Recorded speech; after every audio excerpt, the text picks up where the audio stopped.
All right, I will say good morning. Good morning. Let us begin by thanking our sponsors for this morning. Sure to thank our Talmud Torah sponsors for the month of Sivan, Paul and Kathy Pollack, for dedicating all the Shurim and Drashos this month in the Schusar of Shlema for Kathy's sister Donna Baker-Matz, and we hope that in the merit of our Talmud Torah, she will have a complete and enduring refuah. With that, let us begin. Today's daf is Chav Gimel 23. We are picking up at the Mishnah on Chav Beis and Beis 22b. Says the Mishnah, Hakol ksher lichtav es haget. Everyone is permitted, everyone is fit to go ahead and write the get. Afilu cheresh shota v'katan. Incredible. Even a cheresh, shota, and katan. Right? So apparently even people who lack das, cheresh are deaf-mute. Shota is someone who lacks mental capacity. Katan, a minor, are permitted to go ahead and write a get. Ha'isha koseves es gito, va'ish koseves shovro. Similarly, a woman could go ahead and write her own get. We spoke about this already, and Rashi explains over here, after she writes the get, however, she has to go ahead and be makne'it. She has to convey ownership over the document over to her husband. Because remember, again, in order for the get to be effective, the get has to be owned by the husband himself. So she could convey ownership over that. Similarly, a man could go ahead and write his own receipt. We're going to see what that is reference to as a receipt for the payment of the ksuva. So why she'ein kiyam haget el b'chosamav? Because at the end of the day, a get is only validated because of its signatures. Now, obviously, we'll see exactly what that line means in the context of the Mishnah. But remember again, we have our ongoing sub-machlokes. What's our ongoing sub-machlokes? Machlokes Rabbi Eliezer or Rabbi Elazar and Rabbi Meir. Namely, Eidei Mesira Karsi or Eidei Chasima Karsi. What creates the effectiveness of the get? Is it the witnesses who sign on the document? Or ultimately, again, is it the witnesses who see the giving over the document? That's always the underlying machlokes, which in Meir Hashem we will continue to discuss. Says the Gemara, how can you tell me that a cheresh, shota, and a katan have the ability to write a get? V'halav b'nei deyaninhu. They lack capacity. In other words, we'll say the ability to write a get, b'pashtus requires das. So how can you go ahead and have someone who doesn't have das write the get? Ravuna explained, top of Chav Gimel, v'hu shahaya gadol omeid al gabov. They'll say, what's the case? The case ultimately, again, is where there is an adult standing above them. I will say, what does this mean? Take a look at Rashi. First Rashi on the Daf Chav Gimel Amud Aleph. V'hu shahaya gadol omeid al gabov v'omer lo ksov l'sorech ploni. So I'll say this is fascinating. So the case in the Mishnah is like this. Imagine for a moment, you go ahead, you have a cheresh, a shota, and a katan. Right? Best illustrate this with the cut, you can see most easiest. So we'll say, what's the problem? How could he write the get? He doesn't have das. To which Rafun essentially says, we give him das. How do you give him das? There's an adult that is overseeing the process. And when we say adult, we mean the person with proper mental capacity who is conveying explicit instructions to the person writing the get and telling the cheresh, shota, or katan, when you write this document, you need to write it for this particular man, this particular woman. The kasava Rav Huna, masnisin Rabbi Elazar, the baik siva lishma. The sefer de kamar she'ein haget ela b'chosamav hainu eidei mesira. The Rov Gittin sermeth me'achosim. So listen to this.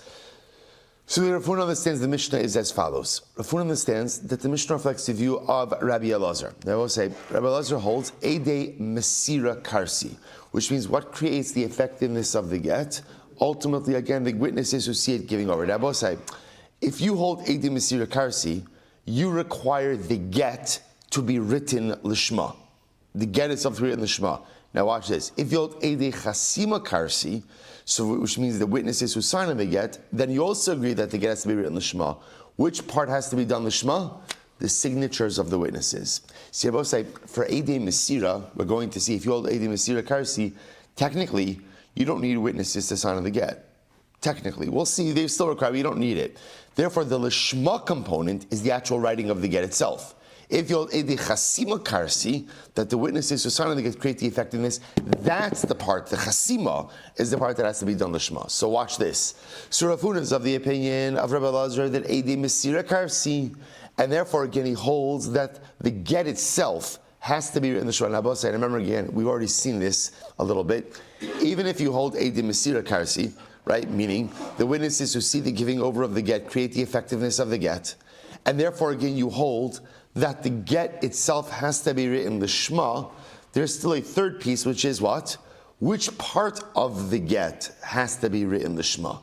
So remember again, we already saw this in yesterday's daf. We have the toref and the tofes, right? The toref being the part that has the couple specific information, the tofes kind of being the boilerplate part. So even if you require, right, even if you say edi chasima karsi, edi mesir karsi, and therefore the get itself has to be written l'shma, it's probably not the whole get that has to be written l'shma, but only the toref of the get. Good. So therefore, let's come back. Rav Huna therefore says, when the Mishnah says that even a Cherei and Katan have the ability to go ahead and write the get, so we'll say, so he holds like Rabbi Lazar, therefore the get itself has to be written the Shema. If the get itself has to be written the Shema, how could these people write the get, the Cherei and Katan? And the answer is, Gadol Omeid Al Gabov. There is an adult who is standing there who is conveying Va'omer Lo Ksov L'Sorech Ploni. So the adult will say, here's what's essentially happening. The adult is giving the Cherei Shot and Katan das.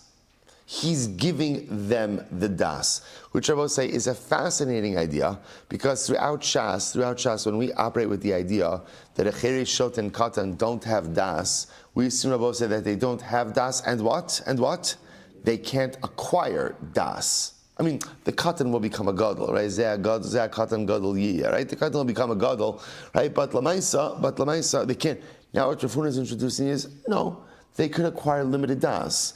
If there is a person of das standing above them, giving them explicit instruction, that is enough to shape their activity as an activity with kavana. An incredible idea. So I will say, the Gemara says, Amali Rav Nachman, and I will say, just before we go on, there is a beautiful idea. I saw the idea brought down by the Rebbe, the Tiferes Shlomo. Tiferes Shlomo was a Shlomo of Radomsk. So the Rebbe says like this, what do you see from this Gemara? Such a beautiful and inspiring message. What you see from here is that in life, if you don't have das, what do you need? Gadol Omeid Al Gabov. You just need someone great standing over you. So the Rebbe says something so beautiful. He says, sometimes in life we feel dramatically lost. I will say, aren't there days, or for some of us years, in which I don't have das, like I just don't know where I'm going. I just don't know what I'm doing. You know, am I spinning my wheels? Am I doing the right things? Am I fulfilling my tachlis in this world? And I don't know. I really don't know. So what do you do in those moments in life when you don't have das? What you do is you attach yourself. You embed yourself within the Ribono Shel Olam. You attach yourself, say, Kadosh Baruch Hu, I don't have das. You know what I need? Ribono Shel Olam, I need you to be my Gadol Omeid Al Gabov. I need you to be the source of das standing over me. And if I embed myself within you, then ultimately, again, I too will have the das to make informed decisions and to lead a properly directed life. And I both say, we have this. In moments when we are more embedded and more connected with HaKadosh Baruch Hu, we have greater clarity. We just feel like we have a greater handle on what it is. So I will say, even if sometimes in life I am alav b'nei deya, even if sometimes I don't have das, the way to acquire das is ultimately connect with HaKadosh Baruch Hu, make him your Omeid Al Gabov. Incredible.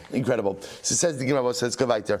Amar Rav Nachman, El mi'ata, Ovid Kochav Yisrael, Omeid Al Gabov, Hachanabi Dekasher. Okay, well, wow. Well, so you have to understand something. This is like a major chiddush, right? Because now what you're saying, well, my whole life, my whole Shas life, which hasn't been all that long, right? We're only in Gittin, right? But my whole Shas life, I've always assumed that there are some people who don't have das and won't have das. Now what you're telling me is, I could take someone who doesn't have das and what?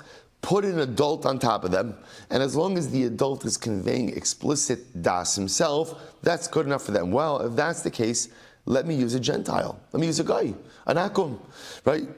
Just let the akum go ahead and write the get, and as long as you put the Yisrael on top of him, as I will say, by the way, and an akum should be better, right? Because remember, again, at least an akum, as opposed to a shota, or as opposed to ultimately, again, a katan, who aren't adults, right? Who lack adult capacity, an akum at least can be a functional adult, to which the Gemara says, so hachanami dekasher, so this should also work. V'chei tema hachanami, maybe you'll say, yeah, sure, it should work. Let the akum write the get, And as long as there's a Yisrael Omed al Gabav, that should be enough. Vatanya we learned. Ovid Kochavim Puzzle. Right? So the Gemara says we learned in the Brisa that Ovid Kochavim can't write a get. So what's going on over here? Tush Gemara says something very is fascinating. Here's the difference. Ovid Kochavim ledaite dinafshe Ovid. I will say this is incredible. An Ovid Kochavim works on his own das. Look at Rashi. Ledaite dinafshe Ovid. Daha godolhu v'yishpo das. V'afa pi shazeh omer lokein shemahu gamar belibo l'shemacher. Ava katan ein bodas el l'mashazem laver. Both say this is incredible. When does, listen to this, when does this idea of Gadol Omer al Gabav work? When does it work? When does it work? When there's no das. Because when there's no das, you can shape das. But an Ovid Kochavim has das. He has das. So I will say, just because you put an Omer al Gabav on top of him, doesn't mean that you're going to shape his das, because he may just have his own das. So because you can't be sure that you could shape das, I say, when there's no das, you could shape das. When there is das, then what? There is das, right? The ability to shape that. We'll say, by the way, do you understand? We're going to have such a hard time finishing the Gemara today. We'll say, do you understand like how dramatic this is? So often in life, we get ourselves into trouble. Do you know why? I know everything. I know everything. I have das. I have hashkafas. I have shitas, right? I have this. I have that. And I'm so well informed. And I have my isms. And I have my this. And I know everything. Okay? You know everything. I will say, you ever interact with people who know everything? Right? Or maybe I am one of those people who knows everything. I would say, people like that, you could put a gadol omid al gabav. You could try to teach them.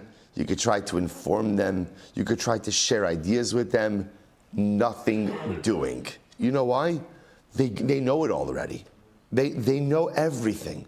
So if you know everything, even the gadol could be omed al gabav, someone who's smarter, more successful, more knowledgeable than you. Still not going to listen.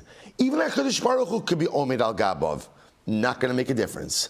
I know everything. I will say, sometimes the key to success in life is to take a deep breath and to say one of the hardest phrases, which is, I've come to realize I know nothing about life.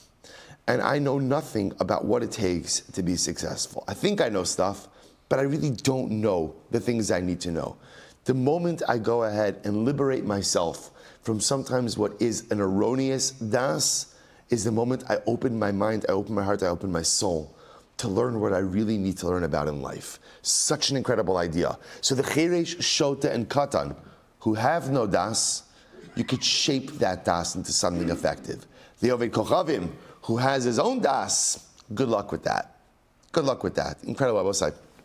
Incredible. Let's go weiter. Hadar Rav Nachman. Then Rav Nachman came along and said afterwards, Lav milsu da amri. I forget about what I just said before. So we'll say the fact that an Ovid Kochavim cannot be a shliach la'ava, meaning in other words, he can't go ahead and be a shaliach to bring the get. We're going to talk about that next Mishnah. Michlal inyan ksiva kasher. We'll say it would seem to be that halacha l'maisa, to go ahead and write a get, he should be kosher. Vatanya, but we learned Ovid Kochavim puzzle. That Ovid Kochavim ultimately can't write a get. Hahi Rabbi Lazar he da Amar Edim Mesira Karsi. You're right, Rabbi says, here's what's interesting. When do we say that Ovid Kochavim can't write a get? In Rabbi Lazar's view, because remember again, Rabbi Lazar holds Edim Mesira Karsi. If you hold Edim Mesira Karsi, then how does Lishma find expression in the get? What has to be Lishma? The writing itself. That's when you can't have a non-Jew do it. Uba'ina and ksiva lishma. So we'll say it's actually interesting that according to Rabbi Meir, who holds Eidei Chasima Karsi, and therefore it's the signatures of the witnesses which have to be lishma. The writing technically doesn't have to be lishma. It could be that there's room to say that even a non-Jew could write the get. Quite interesting. Again, reserve final judgment on that. We'll see the Rambam. So it says follows, Vaha, Vadai Ovid Kochavim Adai Dinafshi Kavid. I will say, but here the problem is according to Rabbi Lazar, who says Eidei Mesira Karsi, and therefore the get has to be written lishma. You can't really have an Oved Kochavim do this. Why? Because Lamaisa, he's going to do his own thing. What we call a Daite Dinafshe. He's going to be utilizing his own das, and there's no way to control whether or not he's going to have the correct das. Amr Rav Nachman, Amr Hayir Rav Meir. So let's listen to this. Rav Nachman said, Rabbi Meir used to say as follows: Afilu matzah ba'ashma chasmo v'nasnu la kasher. Both say, so remember again, let's go through this. Both say, see, here's the beauty in this sugya. Once we know the principles, the cases make sense, right? So both say, Rabbi Meir, what does Rabbi Meir hold? What does Rabbi Meir hold? Eidei chasima karsi. If you hold Eidei chasima karsi, what has to be lishma? What has to be lishma? Signatures, right? What doesn't have to be the Shema? Writing. So watch this case. Ruvain is married to Rachel. Ruvain is passing by the garbage dump, and what does he find in the garbage dump? Someone disposed of a perfectly good, unused get, right? And what does it say in it? Ruvain's divorcing Rachel. Incredible. Ruvain decides, Chaparain, could he use it? Could he use it? According to Rabbi Meir, he can. Excellent. Why? Because according to Rabbi Meir, all you need to do with that document is what? Sign it lishma. So that's what it means over here. Afilu matzah ba'ashpa, even if he found an unsigned get in the garbage, chasmo, and now you signed it, v'nasnala, and Reuven gave it to Rachel, kasher, it works. So I will say again, that's why if we just keep the principles or the shitas of Rabbi Lazar and Rabbi Meir klar, then ultimately all the cases fit in. So the Gemara says, Eisvei Rava l'Rav Nachman. So Rava went ahead and raised the question to Rav Nachman, v'chasav la l'shma. Basik says, the cost of law, you have to write the get for her. We dash in, what does it mean law? What does law mean? Lishma. So now Rav says to Rav Nachman, my love ksiva saget. Does that not teach us that the actual writing of the get has to be lishma? So how could you use the get that you found in the garbage dump? To which Rav Nachman will respond, lo, chasima sa'idim. No, that's not true. It's not true. Lishma doesn't mean that the writing has to be lishma. Rather, what has to be lishma? The signatures of the witnesses have to be lishma. Incredible. Eisvei Ravas Rav is another kasha with Rav Nachman. Get shekasva shalo l'shum isha pasal. If the get was written not for the sake of this particular woman, it's pasal. So I'll say, so what do you see from here? What do you see from here? That the ksiva, the writing itself, has to be the shema. To which Rav Nachman respond, no. Ema shenechtam shelo l'shum isha pasal. Also remember again, Rav Nachman essentially has become a chassid and a major advocate of the position of Rabbi Meir, of Eidei Chasima Karsi, and therefore if you hold Eidei Chasima Karsi, the writing of the get itself need not be the Shema, only the Chasima of the witnesses. So they're throwing all of these questions out at Rav Nachman, and Rav Nachman is effectively, very effectively, deflecting them. Eisvei, there's another kasha, Kishu Kosvo, Kilu Kosvo, the Shema. When he writes it, so we'll say, ultimately, again, we're going to talk about this, that Allah Chalamaysa, when you write the get, the entire get doesn't have to be written l'shma, rather only part of it. So when you write it, even when you write part of it l'shma, it's as if you've written the entire get l'shma. My lav kishu kosfo l'toref l'shma, kilu kos l'tofes l'shma. Is this not saying that if you write the Torah, let's remember again, what's our Torah? We're getting down certain principles. What's the Torah? What's the Torah? The couple-specific information. When you write the Torah Lishma, it's as if you wrote the Tofes, the boilerplate Lishma as well. So I'll say, doesn't this show that the get itself has to be written Lishma, and it's a kasha on Rav Nachman, a kasha on Rabbi Meir, to which the Gemara says, no, lo kishu chosmo Lishma, kilu kosvo Lishma. Now what it means to say is when you sign it Lishma, ultimately again, it's as if you wrote it Lishma. Be by, same with other possibilities. So we'll say, so remember again, all of this, is Rav Nachman trying to show that our Mishnah reflects the view of Rabbi Meir. See, Rabbi say, remember again, if you go with the idea that the Mishnah reflects the view of Rabbi Meir, Rabbi say one more time, what does Rabbi Meir hold? What does Rabbi Meir hold? Eidei Chasima Karsi. If Eidei Chasima Karsi, what has to be written in the Shema?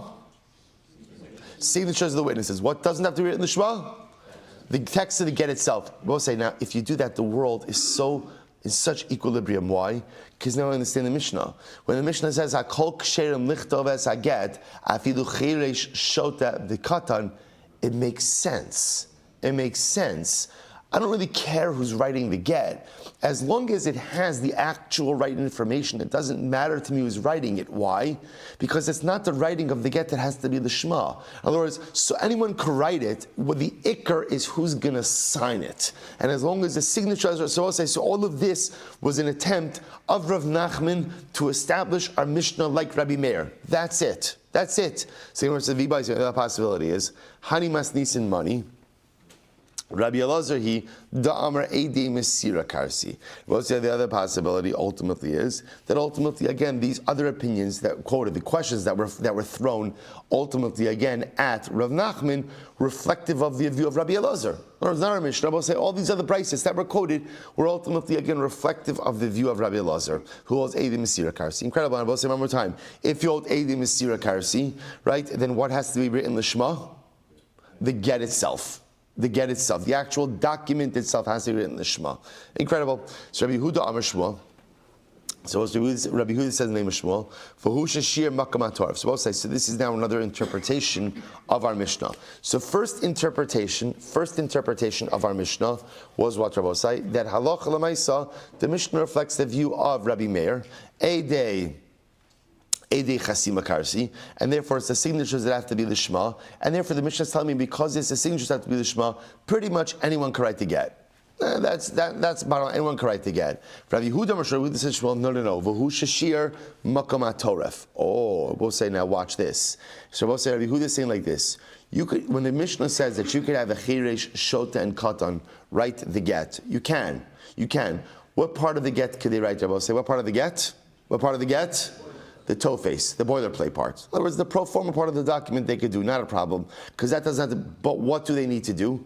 They need to leave over or leave blank the toface, right, which is the couple specific part, because the even according to Rabbi Elazar, who says Eidei Mesira Karsi, and therefore the get has to be written in the Shema, lav dafka, it's the whole get, right? But it's the couple specific part of the get that has to be written the Shema. So we'll say, take a look at Rashi. V'hu shashir cherei shot v'kat makam haTorah. Because of Ben Das es haTorah, v'lo baylo ukma b'shegadol omed al gabav. So we'll say, here's the whole chap. You could go ahead and dispense with this whole Rav Huna idea that there's a gadol who's standing there. Leave aside, you don't need the gadol. You don't need the gadol. Rather, the case of the Mishnah could simply be that when we say that a cherei shot and cotton could go ahead and write a get, they're writing the boiler part of the get, boiler part play of the get, which doesn't require das. The part of the get that requires das ultimately again is the toface. So the therefore, the Mishnah could reflect the view of Rabbi Elazar. Eidei Mesira Karsi. If you hold Eidei Mesira Karsi, then the part of the get which has to be written in the Shema. So you both say, I just want to be clear.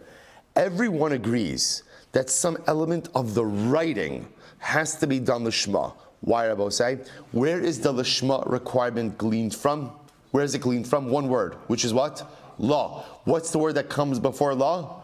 The kasav. So there has to be a ksiva l'shma. The shaila is which element of the ksiva. So Rabbi Meir, who holds Eidei Chasima Karsi, will say the writing, the signatures of the witnesses, that's l'shma. Rabbi Elazar, who ultimately doesn't require the get to be signed, rather he just requires it to be handed over in front of witnesses, holds that the part of the writing that has to be done l'shma, ultimately again is going to be the actual writing of the get. Now what we're saying is, though even in the writing of the get, it need not be the entire get, it just has to be the Torah, the couple of specific information. Rabbi Yochanan ain't a Torah. So okay, so first says here we have Rabbi Hussein name Shmuel interpreting our Mishnah, that says that a cherei shot and cotton could write a get is talking about, again, according to Rabbi Elazar, Eidei Mesira Karsi, but halacha l'maisa they can write the toface, the boiler part plate, not the Torah. Rabbi Zrika saying Rabbi Yochanan in the Torah. I will say in the Torah sounds like a pretty strong statement that is saying what you just said is not Torah. Right? That's like the pinnacle of Talmudic trash talk, right? That's not Torah, right? That's not either. What is that? Right? It's not Torah. So we'll say, what does that mean? My ain't a Torah. What does that mean when he says it's not Torah? On Rabbi Abba, kan hodiacha she'ein koach lishma. So I'll say, here's the problem. Take a look at Rashi. Kan hodiacha b'mishnasenu shezilzlu b'ksivas Gittin hodiacha she'ein shem koach l'shma b'ksiva ela b'chasima. See, I will say, the issue that Rabbi Zrika seemed to have is that if you allow a person without das to write any part of the get, essentially what you do is you erode the entire standard of ksiva l'shma in a get. Because you know how this is going to work. Essentially, what's going to end up happening is once you allow a cheirish shot and katan to write any part of the get, it's only a matter of time until they end up writing other parts of the get that they shouldn't have. So, in a Torah means what you're doing is you're degrading the need for the shema, which is a biblical obligation. You're degrading that need by allowing these individuals to write. Rabbi Meir da Amar Eidei Chasima Karsi. I v'ha'amar Rabba Bar Bar Chana Amar Rabbi Yochanan Rabbi Lazar. But we just said before that it reflects to Rabbi Lazar, to which the Gemara says, Amarai ninu v'alibud Rabbi Yochanan. Okay, so Machlokes Amarayim ultimately in the Shidya of Rabbi Yochanan. So I will say, so bottom line, just so you can continue to see, we see the pattern, that what ends up happening over here is that halacha l'maisa, this ongoing Machlokes Rabbi Lazar and Rabbi Meir, about how do you create an effective get. Is it like Rabbi Lazar says, Eidei Mesira Karsi, and therefore the get itself has to be written Lishma? Is it Rabbi Meir, Eidei Chasima Karsi, the signatures have to be Lishma, but ultimately, again, the actual writing of the document does not? That is the ongoing Machlokes. So what you begin to see is how this shapes everything around. So we'll say, so I just mentioned you very quickly, just because of time, the Rambam writes over here in Hilchos Gerushin, Perek Gimel. Hakol ksherim lichtov es haget. Everyone is permitted to write a get, chutz michamisha, except for 5 people. Who are they? Akum, Eved, Cheresh, Shota, Katan. So the Rambam Paskin is not like the Mishnah, namely they can't go ahead and write a get. Now I both say, now watch this. He says, V'lame in kosri elo chamisha. Why ultimately, again, can't these 5 people write a get? Mipnei shetzarech hakosev lichtov l'shem ha'isha megarish u'l'shem ha'isha miskareshes. So I will say, because the writing of the get requires das, which sounds like the Rambam Paskin is like who? Like Rabbi Lazar, that the get itself has to be written l'shma. Again, we'll further develop this. So again, he says that 4 of these 5 don't possess das, right? The Cheresh, Shota, 3 of the 5, Cheresh, Shota, and Katan don't possess das. Akum and Eved often have their own das. Now watch this. He goes on. He has so many different examples of this. He'll say good. Kasav echad mechamisha elu tofei saget v'iniach makom hatorv shu makom ha'ishu makom ha'ishu makom hazman harech muteres. He says how does that get kosher? He does give one caveat to this, which is if these individuals wrote the Torah but not the tofes, technically speaking, just the opposite, right? They wrote the tofes, the boilerplate, but not the Torah. And someone else with das wrote the Torah. The Rambam says, it's kosher. So halacha l'maisa we paskin, these individuals actually cannot write a get because they don't have the proper das. But if halacha l'maisa, they wrote the boilerplate part of the document, i.e. the tofes, and someone else with das went ahead and wrote the Torah, then technically speaking it could work. Good. We'll say let's go weiter. Much more to say on this, but let's go weiter. Mishnah. Hakol ksher lahavi es haget. Everyone is permitted to go ahead and bring the get. Now we'll say b'pashos, what this is talking about is the husband is sending the get to the wife. So everyone is capable of being what we call that shliach laholacha, right? The transportation shliach, so to speak, except for chutz mecheri shot of the cotton, the suma va'ovid kochavim. Interesting, I'm both saying. So we have our classic 3, cheresh, shota, katan. Okay. Now both say adding into that is a suma, blind person, and Oved Kochavim, a Gentile. So we'll say, listen to this. Kibel katan v'higdiel. But listen to this case. Let's say the husband gave the get to a katan, right? Gave the get to a katan. Ultimately, again, and gave the get to the katan. And I will say, what happened on the way? The katan went ahead and became a gadol. Mazel tov, right? He became a bar mitzvah. And I will say, like today we make Baruch Hashem, like we celebrate our milestones in such beautiful ways. My grandfather, Zichron Livracha, told me that when he was a boy, he was sent off to yeshiva when he was 11 and a half. And how did he know about his bar mitzvah? His parents sent him tefillin in the mail. That was his, right? He received his tefillin in the mail. He celebrated his bar mitzvah, However they celebrated, he became bar mitzvah in yeshiva. That was it. He started putting on tefillin. And ultimately, again, realized it's just so interesting, talk about becoming a bar mitzvah on the way. So I'll say, so what happened? So ultimately, again, let's say the husband gives the katan a get, and the katan becomes a gadol while transporting the get. So we'll say, what's the halacha? So v'higdil cheresh v'nispakach. Similarly, again, we'll say, let's say the husband gives the get to the cheresh, and Baruch Hashem, he becomes healed on the way to delivering the get. Suma v'nispatach, or a person was blind, and then Baruch Hashem, now they could see, right? So shota v'nishtapa, or a person was insane, and then they become sane.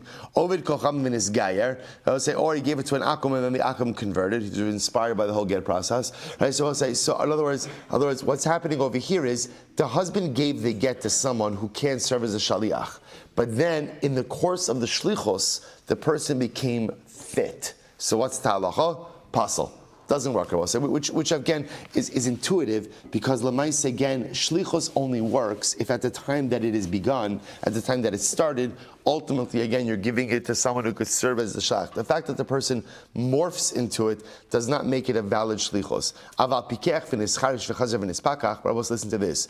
Let's say someone was, right, somebody was normal, so to speak, then they became deaf mute, but right, so husband gave the get to the guy when he was a pikeach, then he becomes a cherish, but then Baruch Hashem is healed, right? Or pasuach v'nistama v'chazav v'nispatach, or a person had sight, then became blind, right? And I will say the get was given to him when he had sight, then he became blind, then he regained his sight, or shafoy v'nishtata v'chazav v'nishtata, or he gave it to a sane guy became insane, and then he regained his sanity, kosher. We'll say ultimately, again, this is kosher. To which the Gemara says, Cloud, this is the rule. Kol shetchilasa v'sofo b'das kosher. We'll say any time halacha l'maisa, as long as the shaliach is fit at the beginning of the shlichus, and when he actually executes the shlichus is kosher.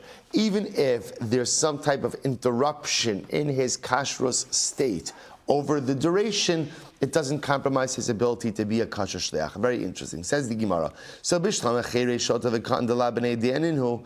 understand why a cheresh shota and katan can't be a shaliach. They lack capacity. I also understand why an akum can't serve as a shaliach. Why, Rabosai? Because halacha l'maisa, he's not in the parsha of Gittin in Kiddushin. So we'll say in general, a shaliach has to be an extension of the self. So which means that a person has to be shaykh to the halachas that I'm shaykh to in order ultimately again to be a shaykh. An akum is not shaykh to the halachas of Gittin.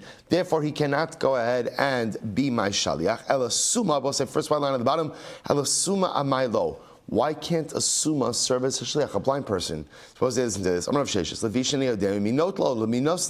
It's actually pretty simple, because ultimately, if the shliach is blind, he doesn't know who he's taking it from, and he doesn't know who he's giving it to. So it's just a practical issue. To which the Maskif Rav Yosef raises the kash. He says, if that's the case, heich suma muter beishto. So how could a suma get married? Right? How does he know that the woman he's having relations with is really his wife?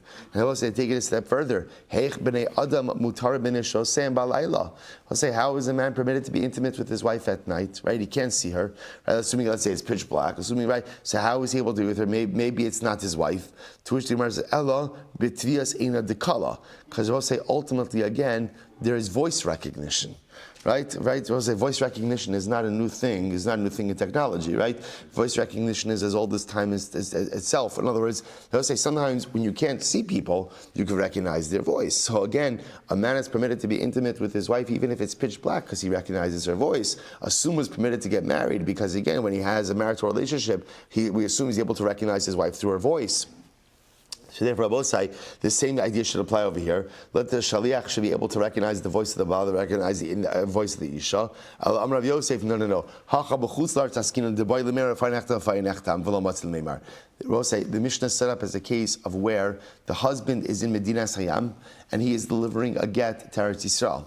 Right? And therefore what? Remember, going back to the first Mishnah, Hamevi get me Medinas Hayam, Tzarech Shalomar, Tzarech Shiomar, Befani Nechtav, Ubefani Nechtav.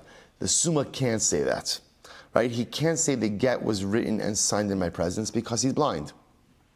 Amar le'abai elamiata pasuach v'nistama dematzi amar hachi dematzi amar hachi nami dekasher. So we'll say if that's the case. I say okay, I hear that. But if that's the case, then if you have a shaliach who had sight and then became blind, he should be permitted to go ahead and deliver the get. Why? Because since he had sight at the time of the get, he could say what?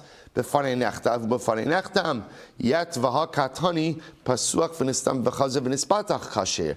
I will say here's the issue. The Mishnah only talks about a case of a guy who had sight, became blind, and then regained sight. He's kasher. Makes it sound like that's what? That if he had sight and became blind but didn't regain his vision, he wouldn't be able to be a get. Chazav v'nispatach in, lo chazav v'nispatach lo. They both say it doesn't make sense because based on what we just said, as long as he could say b'fanei nechtam, he should be good to go. And as long as he had sight at the time of the get, even if he didn't regain his vision afterwards, he should be fine. So Gemara says, you're right. You're right. The truth is, in the case of blindness, as long as the shaliach had sight at the time the get was done, even if he lost it and did not regain it, he is kasher to be a shaliach. But I will say, in the case of, let's say, the shota, if you have a shaliach who was sane, then became insane, the only way for him to go ahead and execute that shlichus is how? Is if he regains his sanity. So therefore I will say essentially what the Mishnah just did is spoke about all the cases symmetrically. Therefore the Gemara says, Halo chazav v'nishtapalo, tananai pasuach v'nistama v'chazav v'nispata. So I will say, so Mishnaic symmetry, the Mishnah just said all of the cases. Just like the guy with sanity, again, if he was sane, became insane, could only execute the shlichus if he regains his insanity. So the Mishnah wrote the rest of the cases that way as well. But actually, in the case of vision, I will say, halach l'maaseh, the Gemara suggests, as long as he had vision at the time of the get, that would enable him to say b'fanei nechtam.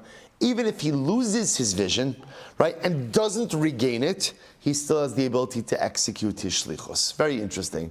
Amar Rashi, Tekanami Diktani, you can see this in the Mishnah, Ze'aklal, Kol she'tchilasa v'sofa b'das kasher. What did the Mishnah say?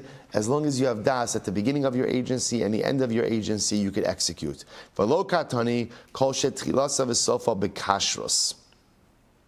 Sigimara says, Shmamina, both say, so what do you see from here?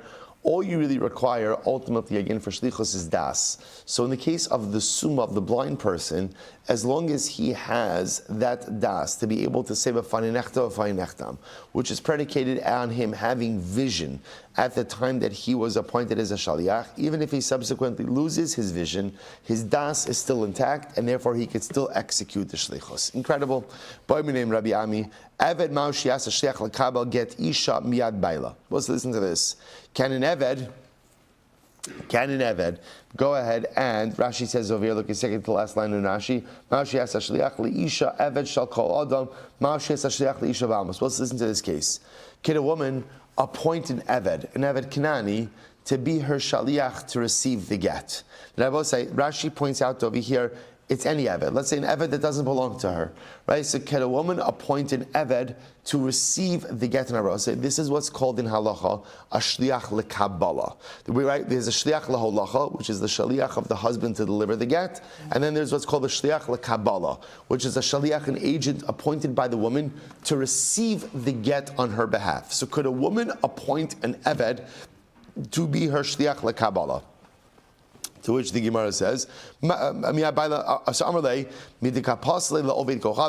since you can't use an akum, right? Since you can't go ahead and use a non-Jew to be a shliach, and I will say the Mishnah is a shliach laholacha, but bepashtos, if you can't use an akum to be a shliach laholacha, it's a husband shliach to transport the get, a woman can't appoint an akum to be a shliach lakabbalah. So the fact that we singled out an akum, amud beis, michlal de evet kasher. I will say bepashtos, it sounds like that what? That an Eved should be fine. In other words, an Eved is not included over here. So Amar Rav Asi, Amar Rabbi Yochanan, ein ha'eved nasa shliach lekabel get leisha miyad baila. Not true. An Eved cannot be a shaliach for a woman to go ahead and receive the get from her husband. Why not? Lefi she'ena b'toras Gittin v'kiddushin. Because we'll say an Eved is not the pasha. See, I will say what you begin to see is as follows. We'll say, what is shliach? What is shlichus? Right? Shlichus, I will say, essentially says you could appoint someone to be an extension of you. That's shlichus. When we always say, remember again, how do Chazal speak about shlichus? What's the primary term when it comes to shlichus? Shlucho shel adam kimoso. My shaliach is like me. Well, in order for my shaliach to be like me, he has to what? Be like me. So in other words, or at least on a halachic level, on halakha, and I will say, now it doesn't have to be a mirror image of me. For example, I could very often appoint a woman to be a shaliach, even though again a woman is not a mirror halachically, right? In other words, I've certain obligations, but again, a Jewish man are within the same parsha of mitzvos. An Eved, on the other hand, I will say, ultimately, again, Gittin, he's literally not in the parsha, right? He's just not subject to these laws. So because he's not subject to these laws, he can't be my extension in the execution or fulfillment of these laws. Incredible. So the Gemara says, Taima b'milsei delese. So the reason, let me get this straight. So the reason the Eved can't be the woman's shaliach, or anyone shaliach for that matter, is because he's not in the parsha. Which sounds like, therefore, what? Anything, any mitzvah for which that someone is obligated in or can fulfill, they can be a shaliach in that matter. I would say, right, that's the logical argument. I can't appoint an Eved, right? The woman can't appoint an Eved to receive her get. Why not? Because he's not in the parsha, right? He's not in the framework of Gittin and Kiddushin. Okay, so based on that, anything that someone else is in the framework for, anything that someone else is in the framework, right, ultimately they can't serve as a shaliach. To which the Gemara says, Vaha oved kochavim, listen to this, Vaha oved kochavim, Vaha kusi, desninu b'toras truma dinafshayu. This is fascinating. What happens if you have an oved kochavim or a kusi who ultimately again separate truma? We'll say, listen to this. Tisnan, ha'oved kochav va'kusi shetarma mishalahem. If an oved kochavim or a kusi decide to take off their produce and dedicate it as truma, now both say, now just understand what's happening over here. This is talking about an oved kochavim or a kusi who own land in Eretz Yisrael.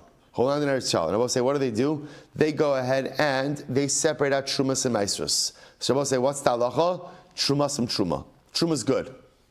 Wild. Now we'll say, Rashi points out that it's not such a chiddush because at the end of the day we paskin that Gentile ownership over land in Eretz Yisrael does not remove the kedusha of the land. I would say, by the way, I just want to point out, for Shemitah purposes, this is the big machlokas, one of the big points of contention by Heter Mechira.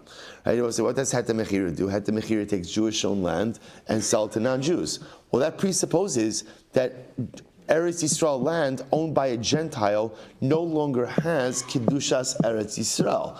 Well, that's a machlokas. So as I just want to point out, so some of the opposition to Heter Mechira comes dafka from this particular point. Just an interesting idea. In any event, so we'll say, so the Gemara says like this, so an Ovid Kochavim or a Kusi who go ahead and separate out Truma from their produce in Eretz Yisrael, it's a valid separation. Utan, yet we learned, Ovid Kochavim Shetaram Shal Yisrael Afilu Bershus Ein Truma Sa Truma. It always say we learned that if a Jew appointed a Shaliach, all right, a non-Jew, an Akum, to separate out Truma from his land, ultimately again, even though the Yisrael is appointing him, the shlichus does not work. Why not? My taima la mishum dichsiv atem or gam atem ma'atem Yisrael av shluchachem Yisrael. We'll say the pasuk says gam atem also. You darshan from there. That's what? That you could separate out your truma or someone like you could separate out your truma, i.e. another Jew. Now we'll say now again, what do we just see over here? This is problematic. Why? What did we say? A woman can't appoint an Eved to receive her get. Why not? Because an Eved is not in the parsha of Gittin and Kiddushin. Based on that, you could serve as shaliach for anything for which you are in the parsha. Well, I will say, is an Akum in the parsha of Truma? Is he in the parsha of Truma? Yeah, interestingly enough, why? Because if he owns land in Eretz Yisrael and he decides to separate out Truma, he can do so. Yet, he cannot be even an appointed shaliach for Yisrael to go ahead and do so. Amr Rabbi Yanai, lo ma'atem b'nei bris, af shluchachem b'nei bris. No, but say it's different by Truma, because Gam Atem teaches me that just as ultimately again, ma'atem b'nei bris, just as ultimately again, you have come into the mitzvah of circumcision, bris milah, so too again your shaliach has to be b'nei bris as well. All right, interesting. So we'll say, so Amr B'chei Bar Abba, Amr Rabbi Yochanan. So we'll say what you begin to see is Generally, the rule is, in order for you to appoint a shaliach, your shaliach has to be in the same parsha as you. Except, I will say, there are cases where there's an exception to that rule as well. In other words, that's the rule. But there's also exceptions. For example, by Truma, you have a specific scriptural exclusion that ultimately, again, will prevent an akum from becoming my shaliach for Truma separation. Okay. So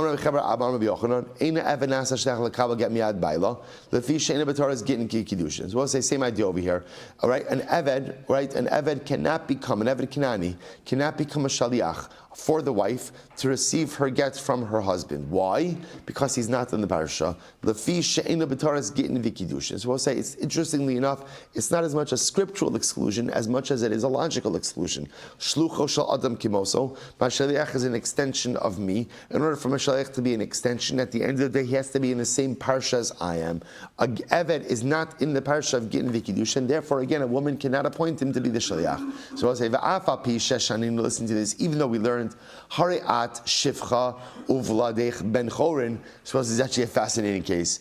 Let's say a man owns an Amma Ivriya, right? He owns a maidservant. Shabbos says, so what happens? He goes and he says to her, you are a Shivcha, but I'm freeing your fetus. I'm freeing your fetus, right? Vladech Ben Chorin, Im Haisa Ubra, if she was pregnant, Zach Salo. Ultimately, she has the ability to acquire the get shechrar on behalf of her fetus. So the Gemara says, "Mayim haiso obra zachsala." What does that mean if she was pregnant? Ultimately, again, she acquires her. I will say, take a quick look at Rashi.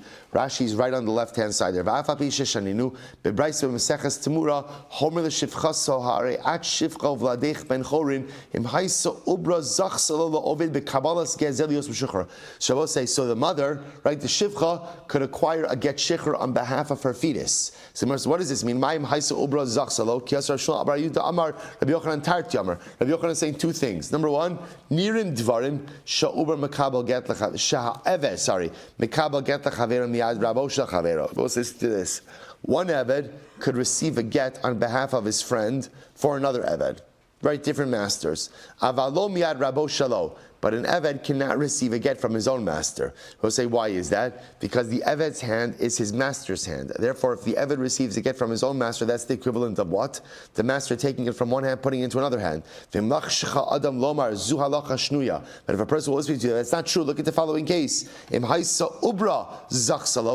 the case I will say, ultimately again, of an Eved receiving a get directly from the master, and she acquires it on behalf of her fetus. Amar lo shnei gedolei adar pershu es hadavar. Two gedolei adar interpreted this matter. Rabbi Zer, Rabbi Shmuel Yitzchak Chadamar Hamani Rebbe Hida Amar Hameshachar Chatzi Avdo Kana. This case is different, Rabbi Say, because this case of the fetus almost is like emancipating half of a slave, and this reflects the view that you can emancipate half of a slave. V'chad Amar my time with Rabbi. What's the reason Rabbi allows this? To kasavar ubar yerech imahu, that the fetus is like an appendage of the mother.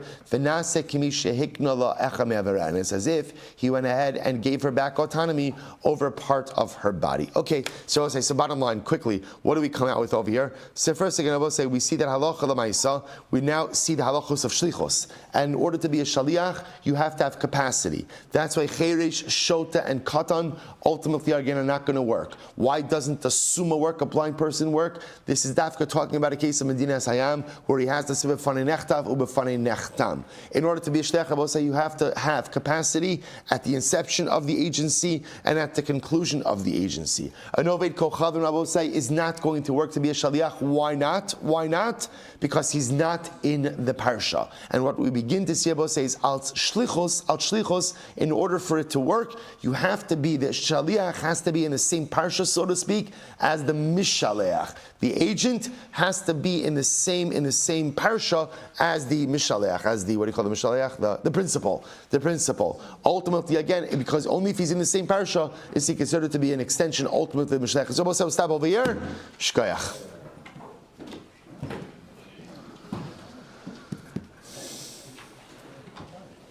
Two quick things.